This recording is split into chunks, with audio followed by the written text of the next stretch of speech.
To all those who are new here, welcome to my channel. To the ones who have been here before, welcome back. Today we are going to talk about this amazing book, Jonathan Livingston Seagull. It was written by Richard Bach, and the reason it's such an amazing book is because it has loads of lessons for all of us. It's the story of Jonathan, a seagull who loves to fly. What makes Jonathan unique is that unlike other seagulls, he doesn't just fly to fetch food, he flies for the love of flying. And even though he's ostracized by his flock, even though they eventually banish him from their society, he still continues to fly because the joy he gets in his flight is uncomparable to all the sorrows he has to face for the sake of it. Eventually he is joined by another group of birds who feel the same and share his ideologies, and he continues to fly with them into the beyond. He assumes that he has died and entered heaven, but later on he realizes that this is not heaven but just another world that he has moved on to. And in that world, everyone is still trying to perfect their techniques of flying. Everybody there seeks knowledge for the sake of knowledge.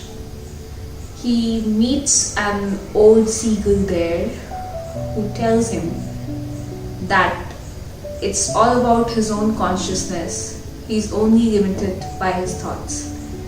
And also that heaven is nothing but perfection.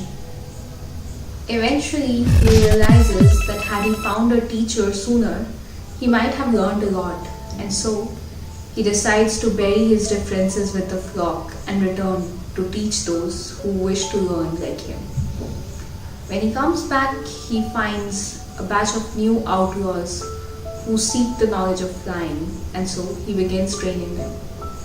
Eventually, he comes back with them to show the rest of the flock the joys of flying. Some of them feel afraid of him, the others feel curious. And in this way, Jonathan gets a cult following. Over time, Jonathan and his followers gain a godlike status, and they have shrines built for them after they pass on to the next world.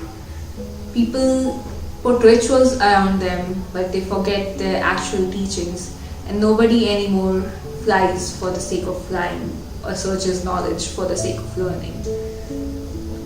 So eventually they turn into everything that Jonathan did not stand for. But later on, one fine day, another young seagull comes along who hates the name of Jonathan but loves to fly, and in doing so is more dedicated towards Jonathan than the rest of the flock ever was. In the end, I'd like to say that we all have a Jonathan living inside of us, and we are all ostracized by some of the other kind of flock, and eventually we are only limited by our own thoughts. So give light to the Jonathan inside of you. All the best. If you like the story of Jonathan, hit like, comment and subscribe. Thank you. See you around. Bye bye.